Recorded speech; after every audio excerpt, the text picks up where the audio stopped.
Hi, my name is Emma Johnson, and I am a youth in this congregation, and my pronouns are she, her. You can hear me all right, right? Do I need to speak a little louder? Okay. Just want to make sure.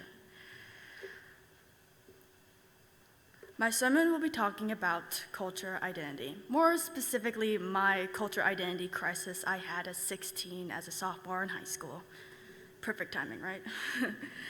But I need to tell you a little bit more about who I am before all of that. I was born in a small farming village in China.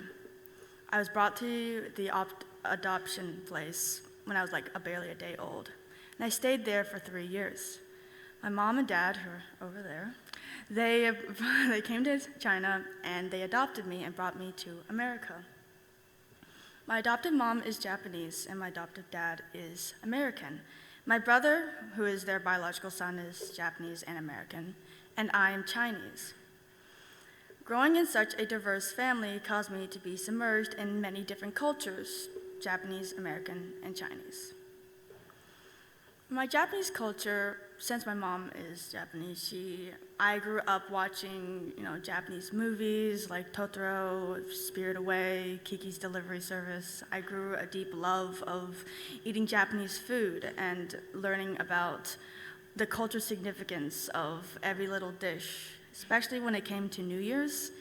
New Year's is a really important celebration in Japanese culture, and I learned a lot Mama would spend many days beforehand creating just a beautiful meal, and that meal is just so rich with culture, and I have had so much fun learning about that culture.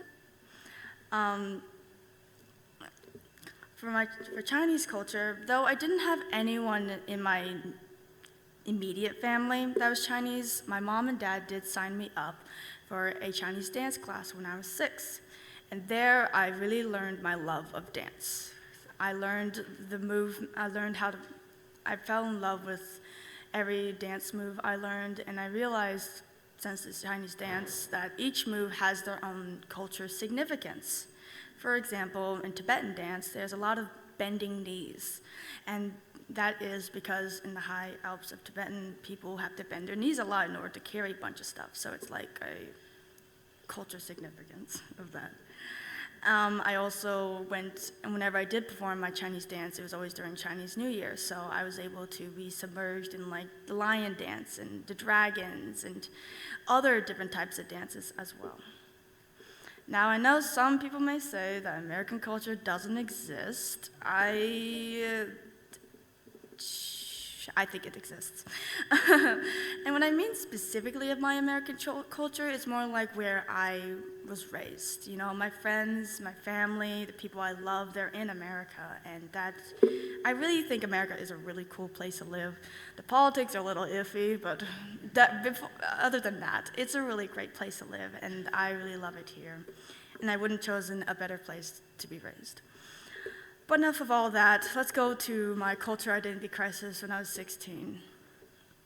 So sophomore year of high school, that was the year right after COVID. Well, COVID was still going around, but this was the year after the virtual school. So it was my first time being actually in high school, and I was ready to face on the world and find who I am. And our school was doing a culture fair, and I was like, what a better opportunity to, showcase my culture. I'm full of cultures. I love cultures. And so I remember going down and seeing the list, and everyone had checked off whatever they were going to do, and we were going to group up and team up. And I remember seeing Chinese and Japanese just right next to each other. And I remember going, which one do I choose? Which one do I belong in? Which one can I represent the best?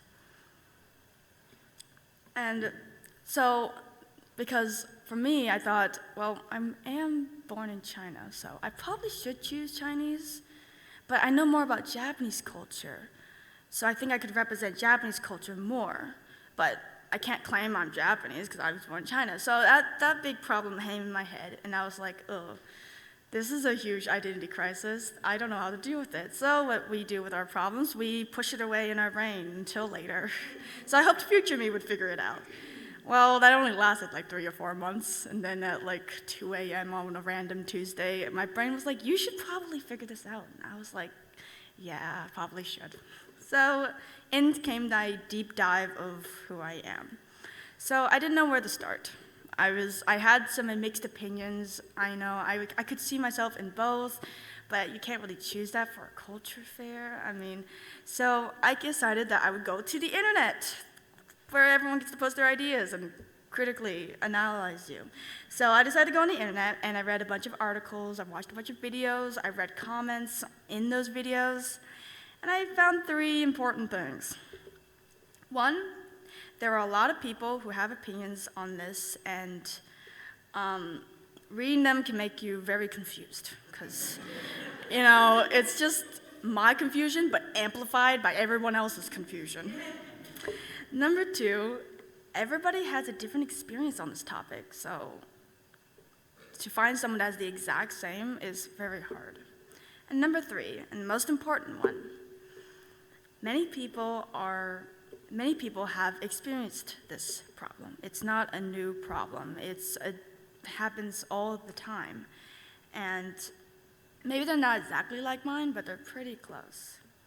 This got me thinking about how society perceives other people's culture. I believe that there's a lot of social pressure to connect with your culture and your ancestors' culture. I am a first-generation Chinese, a second-generation Japanese, and American. This came with a lot of shame. I felt like I had to know Chinese language because if I didn't, I wasn't Chinese enough, and I wasn't representing my Chinese culture, and I would be letting down my birth parents. I felt like if I didn't squint my eyes enough, I didn't look Asian enough. Yeah, I had to have squinted eyes instead of big ones. I felt like I had to know about, I have a lot of friends who like anime or Japanese culture, and I felt like I had to know about everything about them because I had a Japanese mom. Not all of this was down. It was kind of like in the middle. But the reason why I'm telling you this is, I did find a solution to the crisis. And it is, I think it's gonna be a constant changing answer to the crisis, because I think I'm gonna always be changing and figuring out who I am. But for right now, I've decided it depends on the moment and the situation, which I think is an answer to a lot of people's life crises. So that might help you guys out a bit. It depends on the situation and the moment. And what I mean by that is there are times, especially when I'm dancing, where I can really draw from my Chinese language and culture, and I really feel like I'm in the element. Especially at Chinese New Year, I can really say, I am proud to be Chinese. Or I feel like the most Chinese at this moment. And there are other times, especially when I'm talking to my friends about anime, or I'm at the New Year's, I feel like I can really draw on those moments and really connect with that. And for American, it's Christmas. We all go down to Texas, and my dad's side of the family is the most American you can get, and so, and they're wonderful people.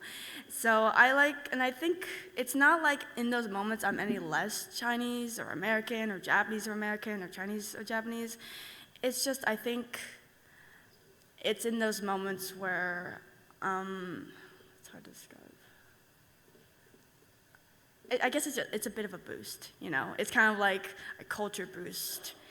I have yet to find a moment where I feel like I am all cultures all at once, but that may happen in the future, who knows.